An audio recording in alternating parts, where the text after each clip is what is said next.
अच्छा, ऐसा धोखा हमारे साथ किया, भोगोगे तुम। ये जो निकलता है ना भोगोगे, ये अकाट्य होता है। क्योंकि किसी का भी हृदय, मान लो किसी भी जीव जंतु को आप कष्ट दें और उसका हृदय आह भर जाए, तो वो आह वज्र की लेख है, तुम्हें भोगना पड़ेगा। वो आह किसी की ना लेना जिंदगी। कोई ऐसा कोई आह भर करके कह दिया तुम समर्थ हो, हम तो कुछ कर नहीं सकते, और अंदर से दुखी, फिर तुम्हारी सामर्थ्य काम नहीं करेगी, मिट्टी में मिला देगी। ऐसा नहीं कि आप जो कर रहे हैं कोई देख नहीं रहा, कोई हिसाब किताब नहीं, जो कर रहे हैं अवश्य में भोक्तव्यम, बहुत सावधान।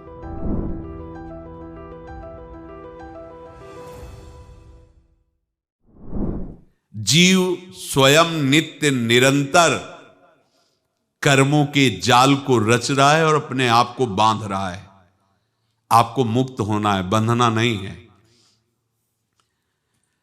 जीव का जन्म कर्मों के अनुबंध से होता है, कर्मों के बंधन से होता है, और उसको अपना ऋण चुकाना होता है। कर्मानुबंध ये बहुत सूक्ष्म विषय है।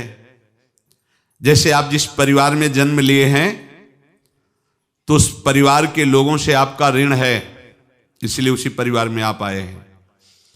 और ऋणानुबंध, उसको बिना चुकाए या बिना वसूल किए आप वहां से जाएंगे नहीं। आपको लेना है तो वसूल करना है, और देना है तो चुकाना है। ये पूर्व के जन्मों से निश्चित किया गया है। जैसे किसी के यहां पुत्र हुआ, जन्म से ही पैसा खर्चा शुरू हुआ, जो बड़ा हुआ तो उद्दंडता के द्वारा मार पूरे परिवार को क्लेश पर क्लेश देता चला जा रहा है। ये तुम्हारे कर्म का फल है। या ऐसे शक्तिहीन बुद्धिहीन ऐसे पागल पूरे जीवन सेवा करो, तुमसे अपना हिसाब चुकाने के लिए वो आया है। अब परिवार के जो सदस्य जुड़े आके, मतलब पत्नी आते ही पूरी हृदय में आनंद, परिवार में आनंद, और जीवन भर वो आनंद ही सुख देने के लिए उसका जन्म हुआ। वो अपना ऋणानुबंध मुक्त, और आते ही भयंकर क्लेश खड़ा कर दिया, बीच में दीवाल और झगड़ा वैसा, फिर अतरे दिन मारपीट शुरू, कलह अशांति, पूरा जीवन नरक हिसाब करने आए। यहां ऋण चुकाए बिना कोई जा नहीं सकता, ऋण चुकाना पड़ेगा। किसी का ऋण वसूल करना है तो किसी को ऋण चुकाना है, दोनों काम करने होते हैं। अनेक जन्मों में अनेक लोगों के साथ हमने जो बर्ताव किए हैं, अच्छे या बुरे, वो होंगे। अब किसी आदमी को हम जानते नहीं, अचानक मिला, अचानक टक्कर लगा और मार पीट गाली गुप्ता सब कर दिया, चुपचाप सह लो। क्यों? ये आपका हिसाब है, पूर्व का हिसाब। हमारा उससे कोई द्वेष नहीं, कोई संकल्प नहीं। अचानक घटना घटी और हमसे द्वेष करने लगा, हमें पीटने लगा, हमें गालियां दे, ये हिसाब है, चुपचाप सह जाओ। अपने घर का भाई ही भारी दुश्मन बन गया और क्लेश दे, हिसाब है।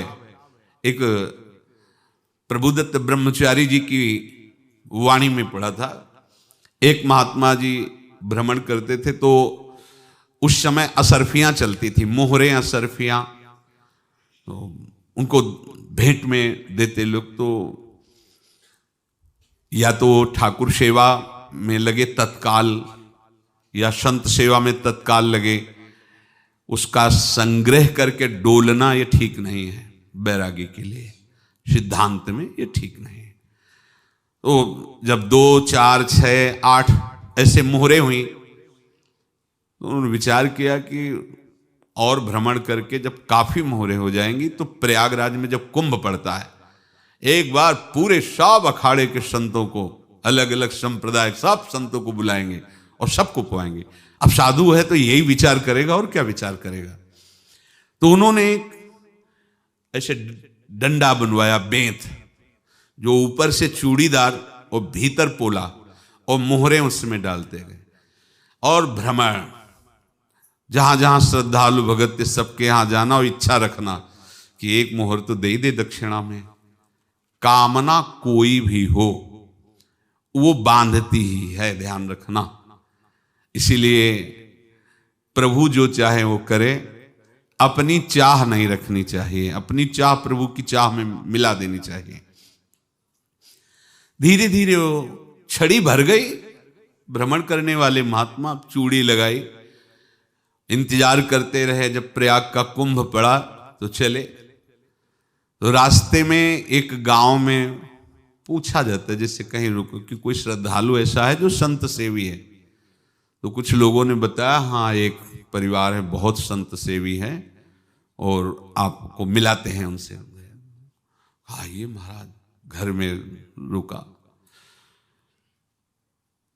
खूब अच्छा हलवा पूड़ी पवाया और जो घर के मालिक थे चरण दबाए। चरण दबाते दबाते उनकी दृष्टि पड़ी उस डंडे पे। इतना मोटा और ऊपर से कुछ चूड़ी सी भी नजर आ रही, इस डंडे में तो कोई रहस्य है ही है।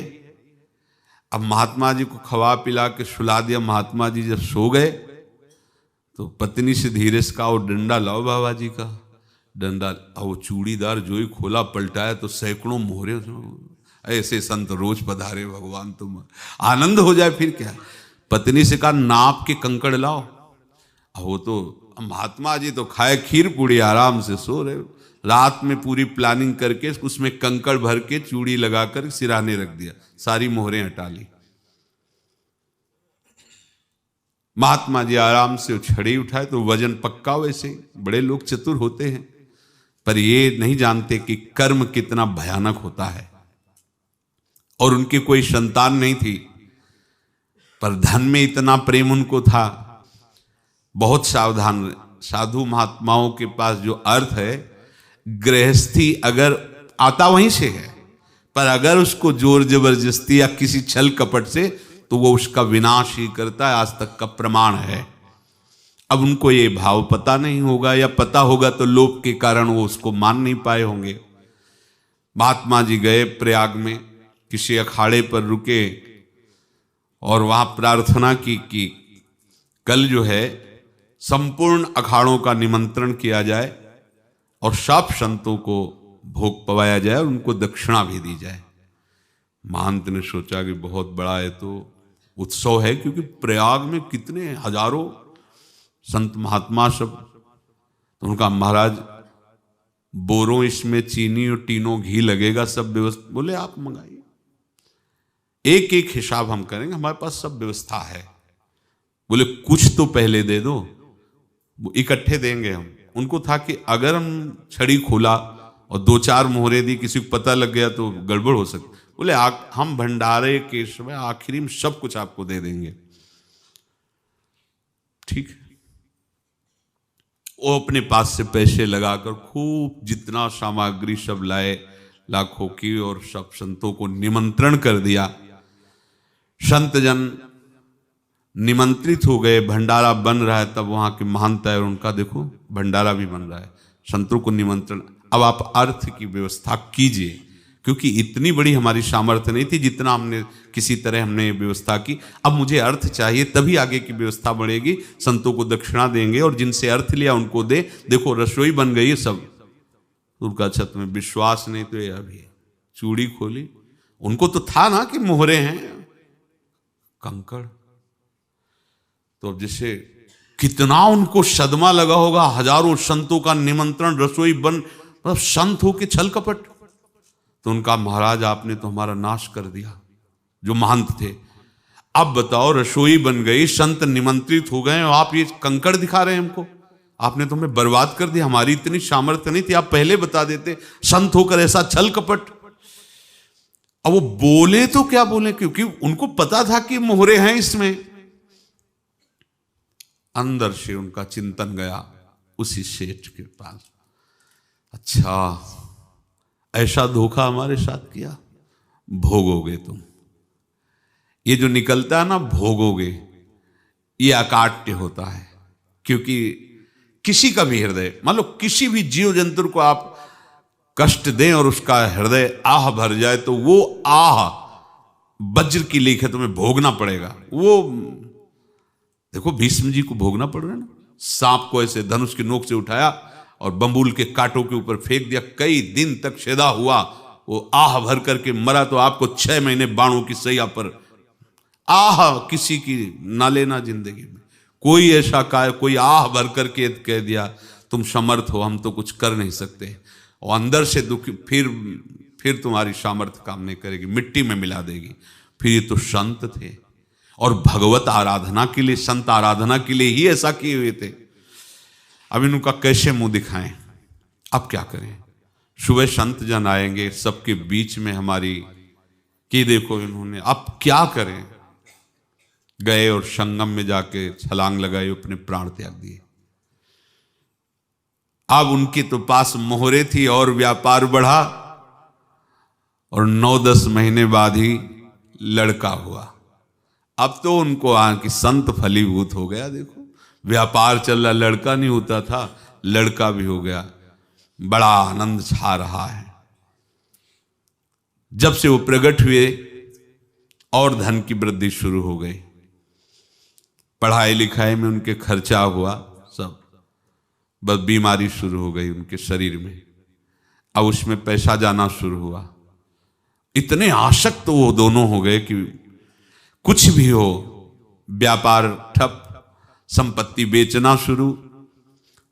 तो उन्होंने कहा कि बेटा मैं क्या कर सकता हूं तुम्हारे लिए।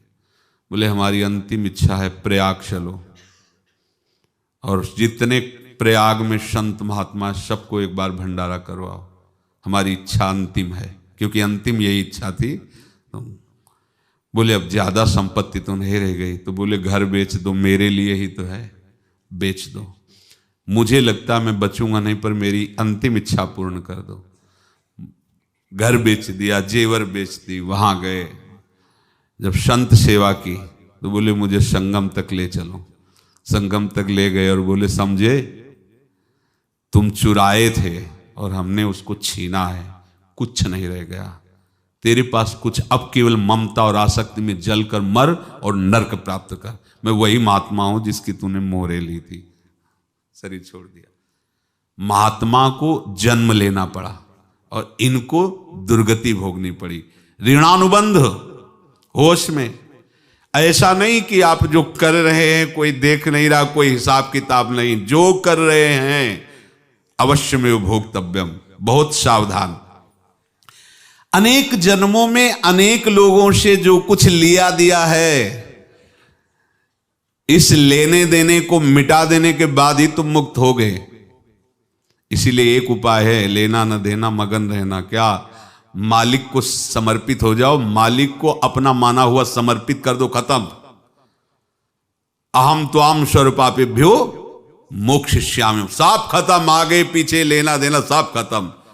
एकादश स्कंद में भगवान श्री कृष्णचंद्र जी ने कहा जो मेरे चरणों का आश्रय लेकर भक्त मेरा भक्ति करता है, उसके पितृ ऋण, मातृ ऋण, देव ऋण, ऋषि ऋण, सब ऋणों से मैं मुक्त कर देता हूं। बस यही एक उपाय है जो इसके बंद करने का उपाय भक्तों के लिए है, वो यही है, भगवान की शरण में होकर अपना माना हुआ पूरा भगवान के अर्पित कर दो। अर्पित करने का तात्पर्य उसमें अहम हटा दो। तो दियम वस्तु गोविंदम तुभ्यमेव समर्पये। जिनसे तुमने सेवा करवाई है उनकी सेवा करनी पड़ेगी, जिनसे तुमने जो कुछ लिया है उनको देना पड़ेगा। ये लेने देने का व्यापार जब तक समाप्त नहीं होगा तब तक तुम्हारा जन्म मरण चलता रहेगा। अब आपको यहां समझना है, यदि आपसे किसी ने पैसे लिए बेईमानी करके नहीं दे रहा है तो आप उसको गाली मत दीजिए, आपने बेईमानी की थी इसलिए आपकी बेईमानी हुई है, ले गया, कोई बात नहीं है, बंधन से मुक्त हुए, जो बोझा था चला गया।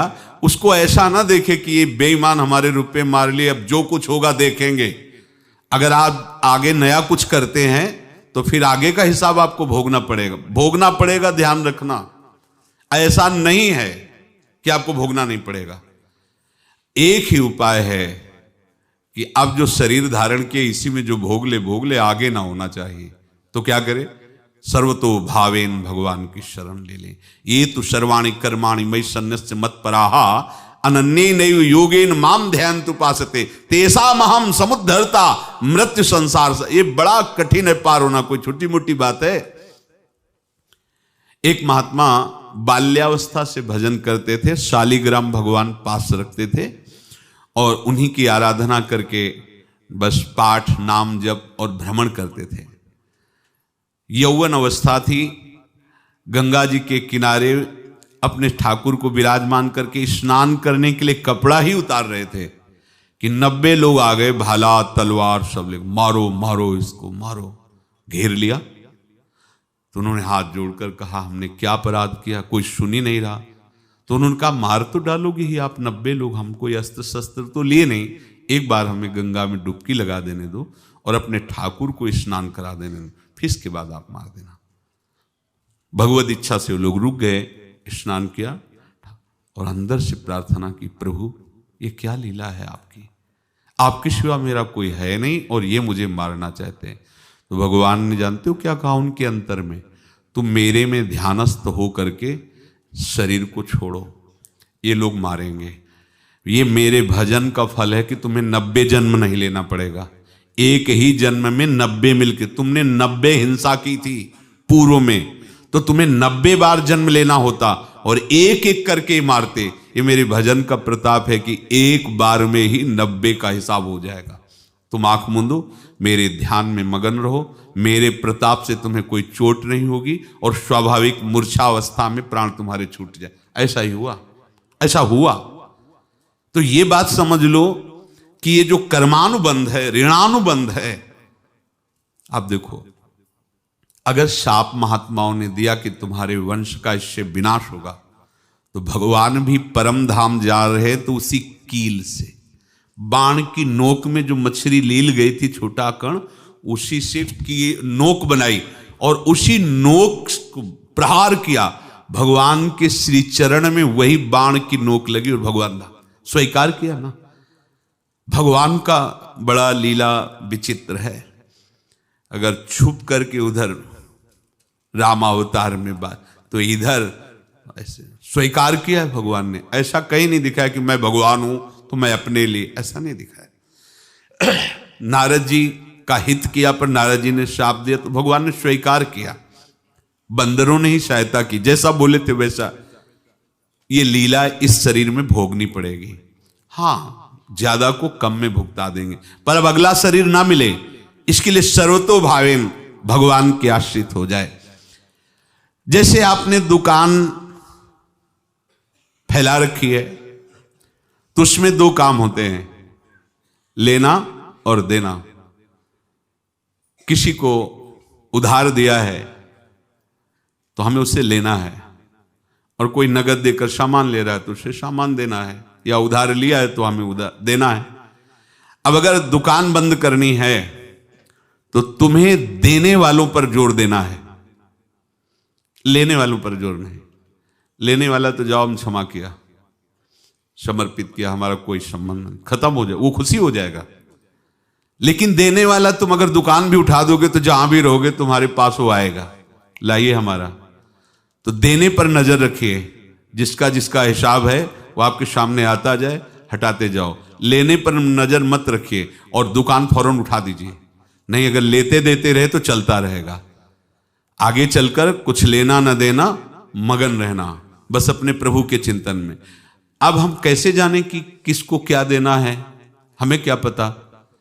तो हम पूरा हिसाब जिनको पता है उनको दे देते हैं, समझ रहे हो? उनको पता है क्या लेना है क्या देना है, तो इनके पास पहुंच गए या सरकारी हिसाब से सब बराबर कर देंगे। हमको अपनी जिम्मेवारी इनकी चरणों में समर्पित कर देना है, तभी हम जीवन मुक्त होंगे। ये रहस्य की बात है। प्रभु कह रहे हैं यस्य सर्वे समारंभा काम संकल्प वर्जिता ज्ञानाग्नि दग्ध कर्माणं तमाहु पंडितम बुधा।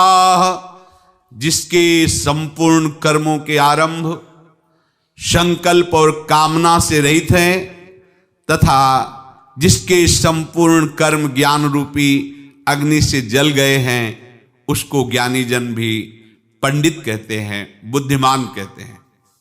पूज्य श्री भाई जी महाराज कह रहे हैं जैसे वहां ज्ञानाग्नि से दग्ध कह रहे हैं, तो अपने वृंदावन वासियों का प्रेमाग्नि से सब कर्म संस्कार दग्न होते हैं।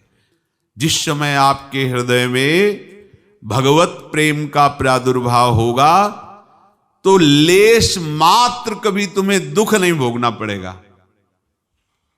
प्रेम का प्रादुर्भाव होते ही दुख का नाश हो जाता है, महासुख।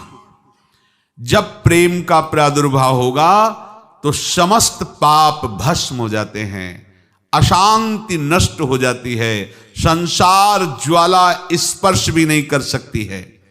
जब भगवत प्रेम का प्रादुर्भाव होता है तो हो सकता है उस उपासक के जीवन में दुखों का पहाड़ टूट पड़े, परिवार खिलाफ, शरीर रोगी, अव्यवस्था, बहुत बहुत कुछ, सब कुछ। कह रहे हैं इतना सब होने पर भी उसके हृदय में कोई भी दुख नहीं होता। ये ऐसा सामर्थ्यशाली भगवत प्रेम है। भगवान के चरणारविंद का जिसके हृदय में प्रेम है, भारी से भारी दुख भी उनको विचलित नहीं कर सकता।